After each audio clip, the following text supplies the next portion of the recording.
Assalamualaikum warahmatullahi wabarakatuh. Pada kesempatan kali ini saya akan menjelaskan mengenai cara mengisi kuesioner survei mawas diri. Semoga apa yang saya jelaskan nanti dapat dipahami dengan baik, dengan mudah oleh para kader dan bisa dengan baik melaksanakan survei mawas diri bagi warganya di RW 6 Kelurahan Cigugur Tengah. Oke, data yang pertama yang kita isi itu mulai dari nama kepala keluarga di pojok kanan atas sebelah sini, RT berapa, kemudian eh, urutan kuesionernya itu nomor berapa. Jadi bukan urutan nomor rumahnya, tapi urutan kuesionernya nomor berapa. Misalnya nama kepala keluarganya Budi, beliau tinggal di RT 1. Nah, ini adalah kuesioner yang pertama yang diisi.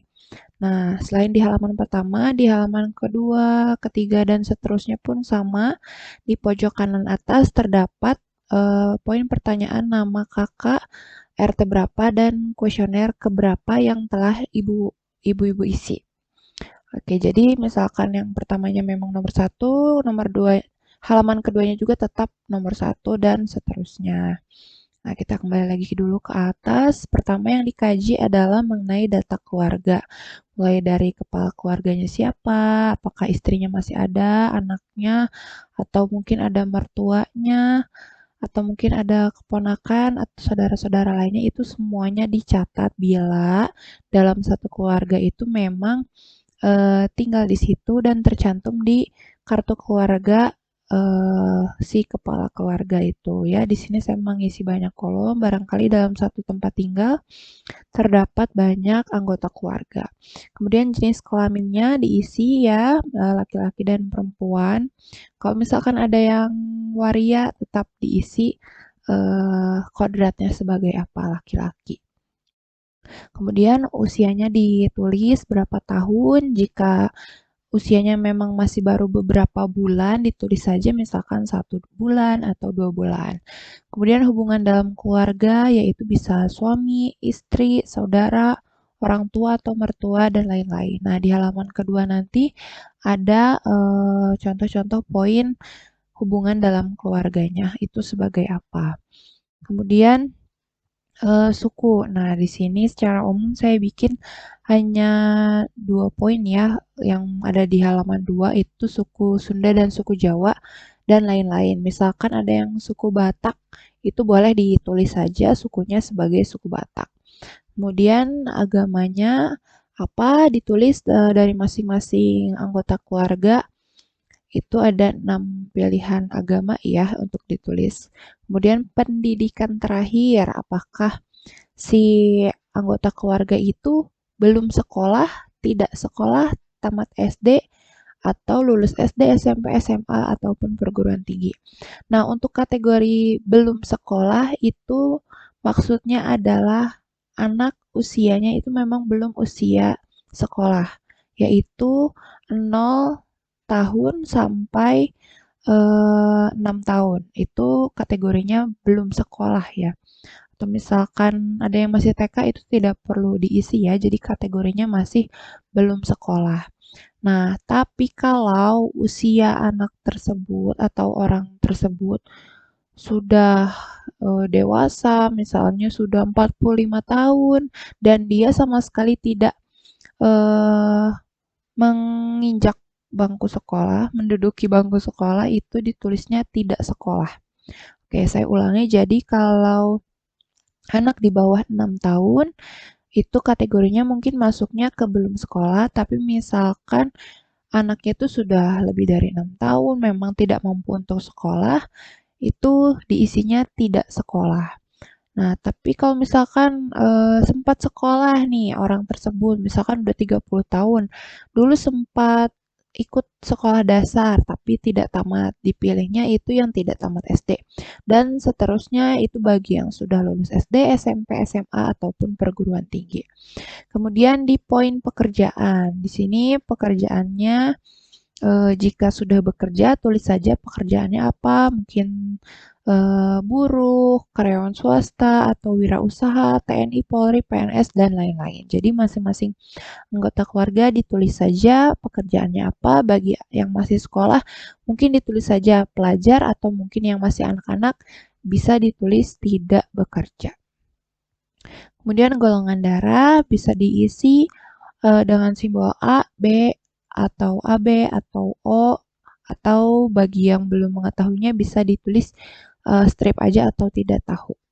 Kemudian status kesehatan. Di sini status kesehatan di halaman selanjutnya itu bila tidak cukup ya kolomnya bisa ditulis angkanya saja. Misalkan anggota keluarga itu sehat berarti dapat diisi sehat sehat sehat sehat saja keterangannya. Tapi bila ada anggota keluarga yang mengalami suatu masalah kesehatan seperti 6 bulan terakhir itu pernah mengalami diare atau mungkin ada yang TB paru atau mungkin minggu kemarin ada yang baru positif COVID dan sekarang sudah negatif, itu bisa ditulis di status kesehatan penyakit apa yang dialami 6 bulan ke belakang. Kemudian imunisasi. Nah, di sini imunisasi itu khusus pertanyaan yang dijawab pada bayi dan balita, yaitu berarti 0 bulan sampai 5 tahun. Jadi bila si anak itu sudah lengkap, imunisasinya bisa ditulis lengkap.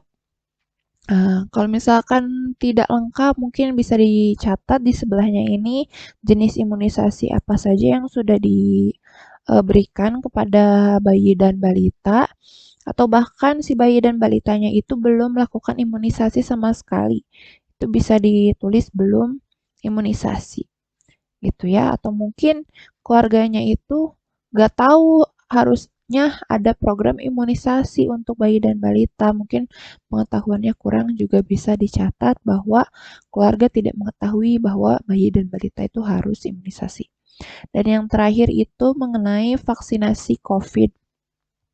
Nah, vaksinasi COVID di sini cukup ditulis apakah anggota keluarga sudah menerima vaksin COVID itu sebanyak 1 kali, 2 kali, 3 kali, atau bahkan tidak mau dan belum pernah. Nah, bila isinya tidak mau atau belum pernah, ditulis apakah alasannya tidak mau atau belum pernah itu alasannya karena mungkin ada suatu penyakit yang lagi diderita dan dokter menyarankan untuk tidak menerima vaksinasi COVID.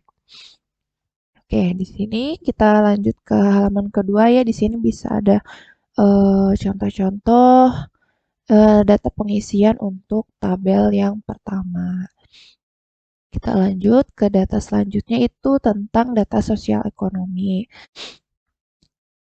Baik, pertanyaan selanjutnya yaitu data sosial ekonomi. Nah, jika dalam satu keluarga misalkan terdiri dari 2 orang tua dan 2 anak. Nah, yang bekerjanya itu kedua orang tuanya. Misalkan bapaknya nih si kepala keluarga gajinya itu 1 juta rupiah. Kemudian ibunya 500.000 rupiah. Berarti jika ditotal adalah 1.500.000. Nah, yang dicentang berarti di kotak yang kedua ya, 900.000 sampai 1,5 juta. Nah, kalau misalkan 1.600.000 berarti yang dicentang yang kolom ketiga, atau yang lebih dari 2.500.000 misalkan 3 juta atau 10 juta. Nah, itu yang dicentang di kolom yang terakhir. Dan selanjutnya pertanyaan mengenai kepemilikan dana jaminan kesehatan. Di sini maksudnya misalkan keluarga itu terdaftar dalam jaminan kesehatan BPJS Kesehatan atau ASKES dan lain-lain gitu ya, atau misalkan mempunyai asuransi kesehatan atau asuransi jiwa itu ditulis ada gitu ya. Jika tidak ada dicentang tidak ada. Selanjutnya tentang data gizi keluarga. Di sini rata-rata keluarga itu makan berapa kali sehari. Misalkan dalam keluarga itu sudah rutin makannya itu memang harus 2 kali sehari, dicentang 2 kali sehari. Tapi kalau misalkan pagi, siang, malam, dicentang yang 3 kali. Atau rata-rata keluarga itu makannya lebih dari 3 kali, 3 kali yang dicentang. Kemudian cara pengolahan makanan di sini keluarga bila mengolah sayur atau daging itu apakah dipotong dulu baru dicuci atau dicuci dulu baru dipotong atau bahkan tidak dicuci sama sekali dipotong langsung dimasak. Jadi dijawab sesuai dengan jawabannya. Kemudian konsumsi lauk pauk seperti protein ini ya, daging, tahu, tempe, ikan. Daging di sini bisa daging ayam, daging sapi, daging kambing, daging cumi-cumi. Itu seperti apa? Apakah rutin setiap hari atau kadang-kadang atau bahkan tidak pernah sama sekali hanya makan sayur-sayuran? Karena anggota keluarganya itu vegetarian. Diisi sesuai dengan jawabannya. Nah, selanjutnya pun seperti itu. Bagaimana konsumsi sayur-sayuran, buah-buahan, itu apakah setiap hari, kadang-kadang, atau bahkan tidak pernah. Dan yang kedelapan itu konsumsi garam beriodium. Bagaimana tahu cara garam beriodium? Biasanya di kemasan itu sudah tertulis bahwa garam itu mengandung iodium atau tidak. Atau misalkan ada anggota keluarga yang eh, mengkonsumsinya garam Himalayan. Itu setahu saya tidak mengandung iodium, gitu ya. Kemudian di keluarga apakah ada pantangan? Jika ada, dicentang jawaban yang tepat atau mungkin tidak tercantum bisa ditulis di titik-titik di poin lain-lain. Kemudian di lingkungan fisik tentang perumahan. Bagaimana status kepemilikannya? Apakah mengontrak, menumpang, atau milik sendiri? Itu ya, kalau menumpang mungkin si kepala keluarga punya alamat memang di rumah tersebut, tapi ternyata rumah tersebut bukan milik kepala keluarga itu gitu ya, atau bukan milik keluarga itu. Jadi bisa ditulis menumpang. Kalau misalkan memang statusnya milik sendiri, dicentang milik sendiri. Kemudian jenis rumahnya apakah permanen atau semi permanen? Semi permanen itu misalkan rumahnya masih terbuat dari kayu atau dari bilik. Kalau dari permanen sudah terbuat dari batu bata atau batako gitu ya. Jadi kokoh rumahnya. Kemudian di luas bangunan rumah itu dicentang apakah luas bangunannya itu kurang dari 8 meter persegi per orang atau lebih dari 8 meter persegi per orang. Nah, ini sudah standar BPS ya. Kenapa angka 8 meter persegi per orang yang dicantumkan. Kemudian diperhatikan lantai rumahnya itu apakah masih tanah atau menggunakan papan, mungkin rumah yang semi permanen, atau mungkin hanya di semen, atau sudah terpasang keramik. Kemudian apakah di dalam rumah terdapat ventilasi? Nah, di sini ventilasi itu rata-rata bentuknya jendela ya. Itu dicentang ada atau tidak. Jika ada, pertanyaannya jika ada. Jadi kalau misalkan jawaban sebelumnya tidak ada ventilasi, nomor 15 tidak perlu diisi karena ini jika ada.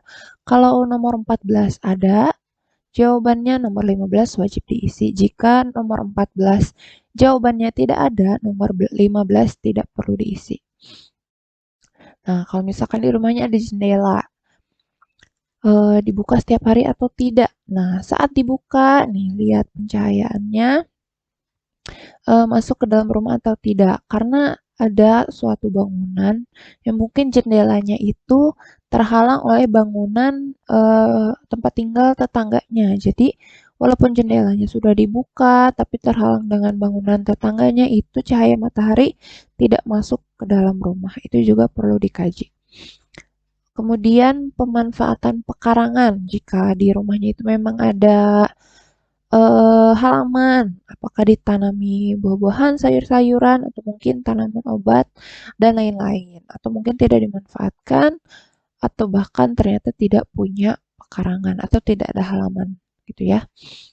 Oke, selanjutnya mengenai keamanan, di sini mungkin secara umum keamanan wilayah tempat tinggal.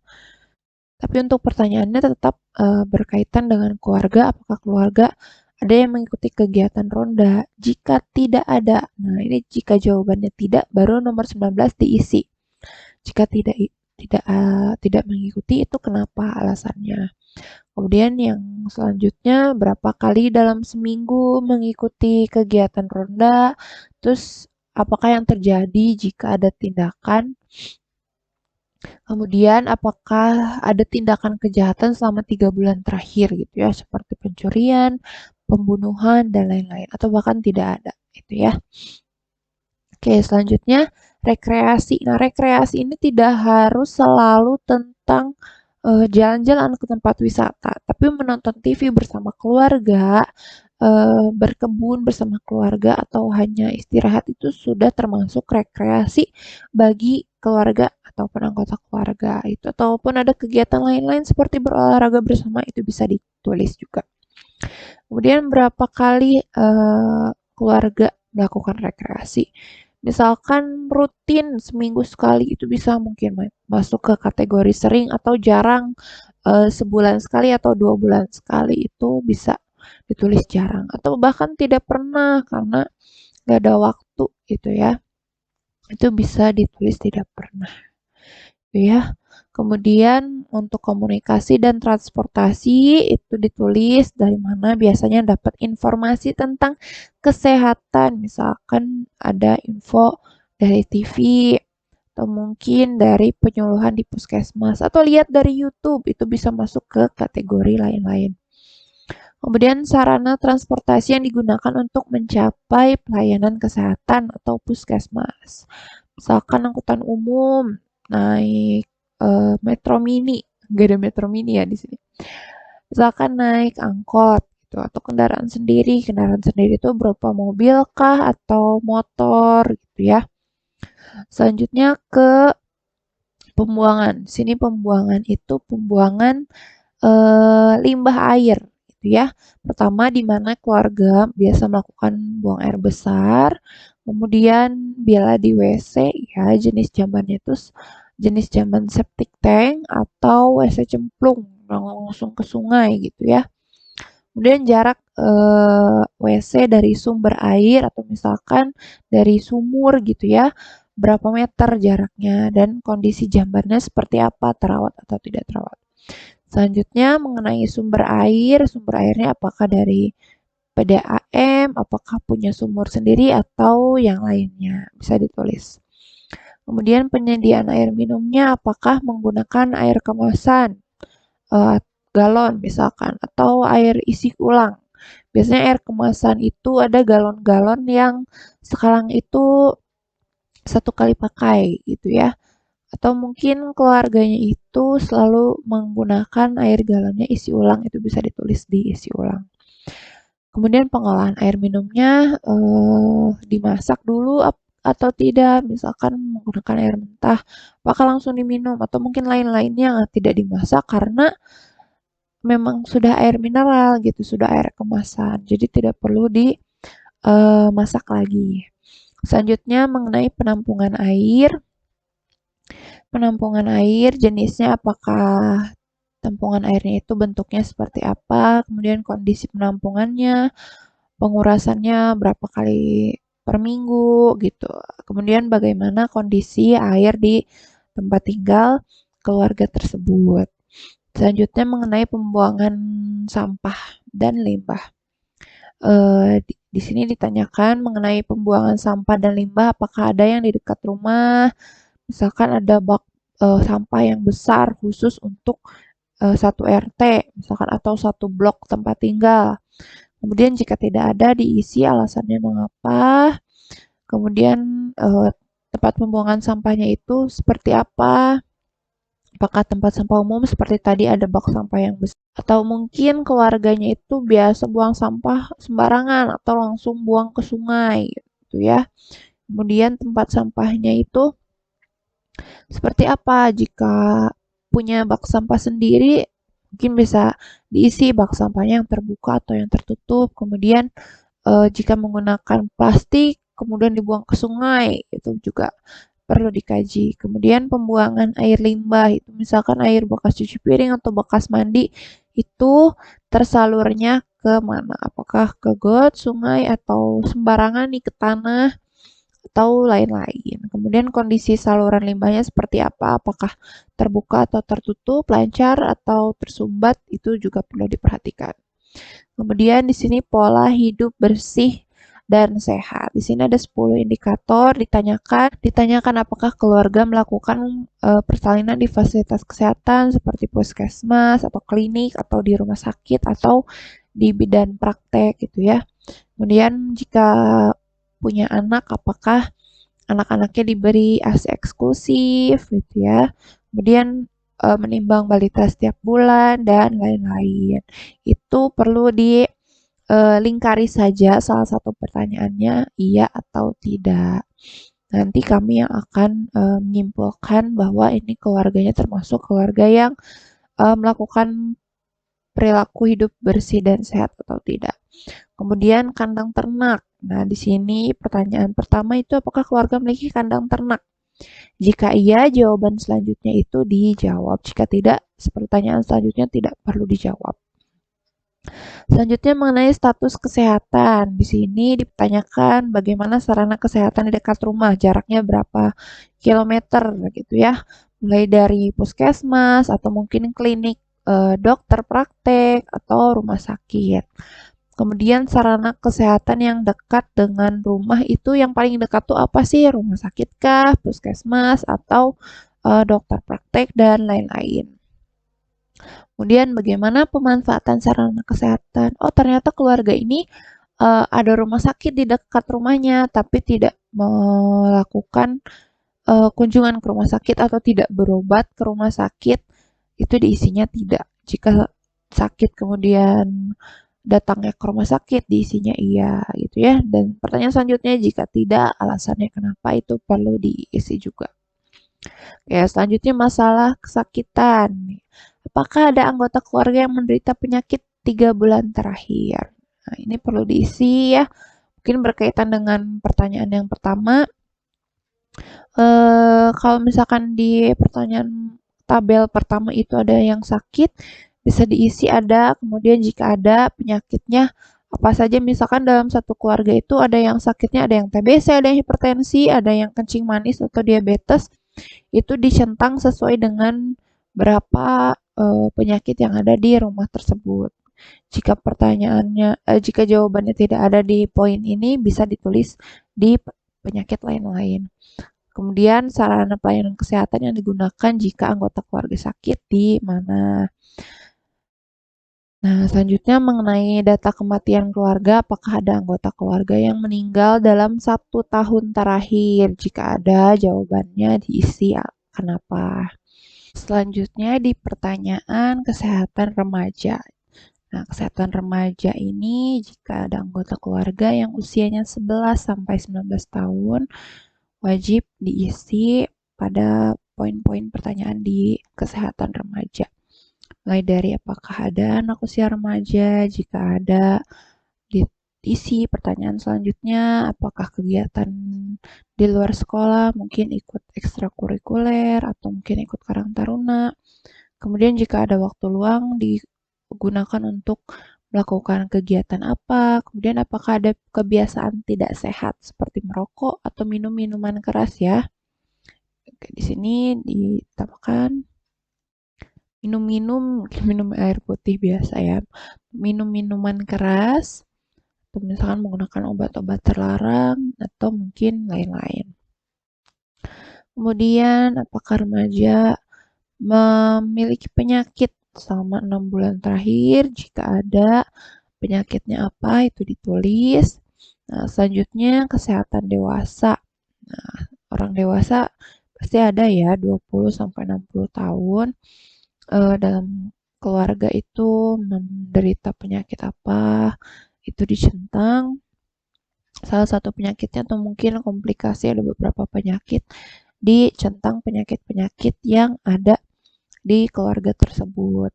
Itu ya, misalkan bapaknya TBC, ibunya hipertensi, berarti TBC di checklist, hipertensi juga di checklist.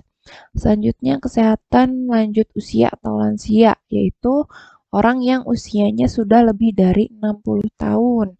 Jika ada anggota keluarga yang usianya sudah lebih dari 60 tahun, atau mungkin kepala keluarganya, itu berarti dikatakan ada. Jika ada, usianya berapa?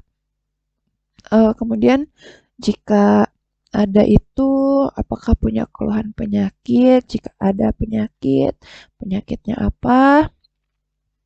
Kemudian apakah masih bekerja atau tidak lansianya? Apakah ada usaha untuk berobat gitu ya, berobatnya kemana. Kemudian jika ada waktu senggang, si lansia ini suka melakukan kegiatan apa. Kemudian eh, lansianya itu suka mengikuti kegiatan di Posbindo atau tidak, mempunyai KMS atau tidak, kemudian punya kebiasaan buruk atau tidak, gitu ya. Kemudian dikaji juga mengenai status kemandirian lansia, apakah dapat makan, buang air besar, buang air kecil, berpakaian, dan lain-lain secara mandiri atau tidak. Cukup di checklist iya atau tidak. Selanjutnya, pasangan usia subur. Di sini misalkan si suami dan istri itu usianya masih 15 tahun, itu termasuk pasangan usia subur. Nah, kalau anggota keluarga ada yang usianya 15 sampai 49 tahun tapi belum menikah, itu tidak termasuk usia pasangan usia subur ya. Jadi memang yang sudah menikah, yang statusnya suami istri itu yang dikatakan pasangan usia subur. Ditanyakan bagaimana apakah menggunakan KB atau tidak. Tuh jika pasangannya menggunakan KB, jenis KB-nya itu jenisnya apa, dicentang. Kemudian jika tidak menggunakan KB, alasannya kenapa. Nah, jika pasangan usia suburnya itu pernah menggunakan KB, diisi apakah berhenti atau tidak. Nah, kalau iya berhenti, alasannya kenapa diisi gitu ya. Oke, selanjutnya kesehatan ibu dan anak. Di sini yang pertama dikaji adalah apakah ada ibu hamil dalam keluarga tersebut. Jika ada ibu hamil, usia kehamilannya berapa minggu. Kemudian di sini ditanyakan apakah ada faktor resiko kehamilan seperti ibunya ini usianya kurang dari 20 tahun atau justru ibunya lebih dari 35 tahun dan pertanyaan yang lain-lain. Oke, kemudian ada pertanyaan mengenai berapa kali ibu memeriksa kehamilannya, itu baik pemeriksaan ke bidan ataupun ke dokter. Kalau iya, periksa kehamilannya di mana? Kemudian jika tidak diperiksa, alasannya kenapa? Terus ditanyakan juga apakah ibu mengkonsumsi tablet penambah darah atau tablet zat besi pada saat ini. Kemudian apakah ibu hamil menerima imunisasi TT atau tidak? Apakah ibu hamilnya itu mengetahui cara perawatan payudara atau tidak? Kemudian jika memang mengetahui tentang perawatan payudara, berapa kali perawatan payudara yang dilakukan?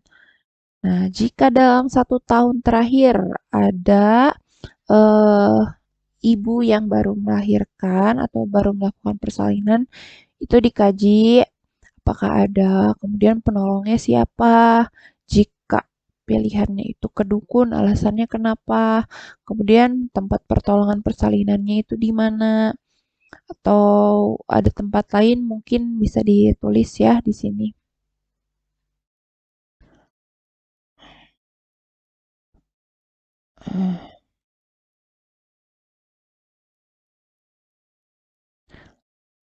Kemudian ditanyakan kondisi bayinya saat lahir itu, apakah lahir hidup, hidup sampai saat dikaji atau ternyata lahir kemudian meninggal atau mungkin lahir dan cacat gitu ya.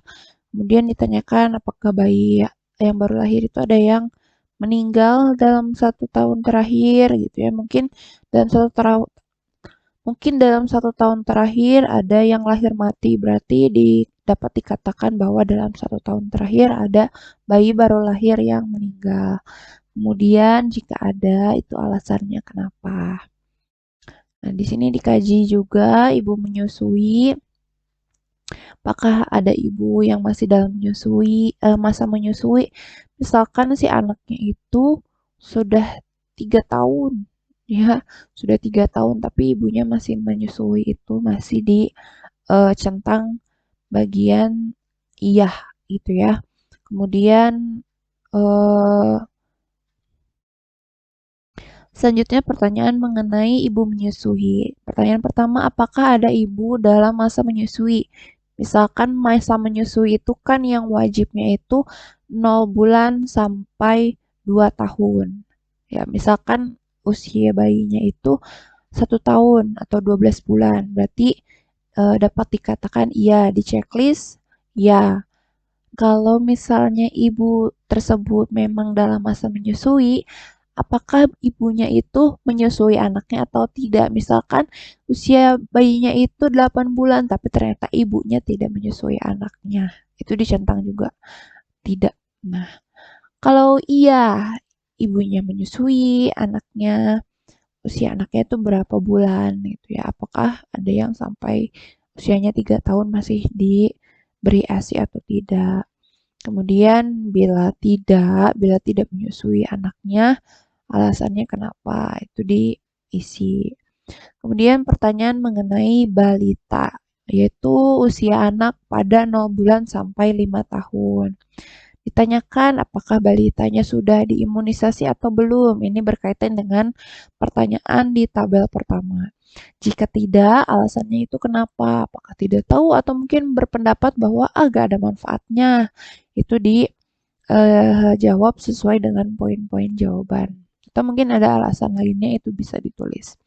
Kemudian ditanyakan apakah ada anaknya memiliki KMS, ya. Jika memiliki KMS, dilihat bagaimana status berat badan anaknya. Itu ya, apakah di bawah garis merah atau di garis hijau atau ada di garis kuning. Kemudian ditanyakan apakah anaknya rutin mengunjungi posyandu setiap bulan. Kalau tidak, alasannya kenapa. Kemudian status gizi anaknya itu seperti apa? Apakah baik, kurang, buruk, atau bahkan lebih. Nah, apakah anaknya selama dari lahir sampai usianya saat itu pernah mengalami suatu penyakit atau tidak?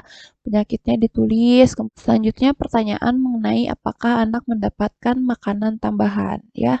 Misalkan anaknya masih dalam masa ASI eksklusif, tapi udah diberi makanan, itu berarti tetap harus di checklist tanda iya. Kemudian apakah anaknya mendapatkan vitamin A? Kemudian jika anaknya memang mendapatkan makanan pendamping ASI atau makanan tambahan itu mulai dari usia berapa bulan.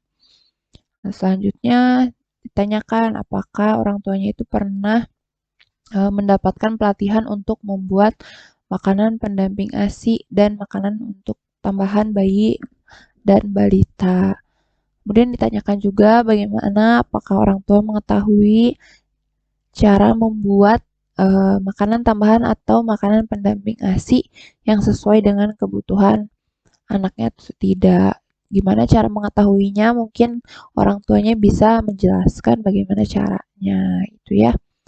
Nah, di sini juga dikaji, bisa dilihat melalui KMS-nya berapa berat badan anak saat ini, saat terakhir dikaji, kemudian berat badan anak saat lahir, tinggi badan saat dikaji, kemudian berapa lingkar lengan atas saat dikaji, dan berapa usia balita tersebut, berapa tahun, berapa bulan, itu perlu dikaji ya.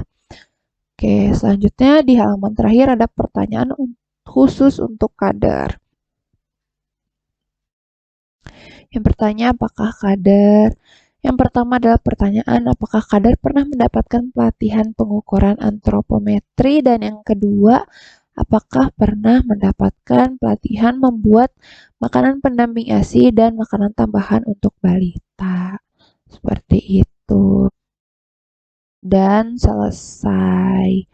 Mungkin seperti itu yang bisa saya jelaskan. Semoga apa yang telah saya jelaskan bisa cukup dipahami dengan mudah. Mohon maaf jika ada kata-kata yang kurang jelas, mungkin nanti bisa ditanyakan kembali di grup diskusi.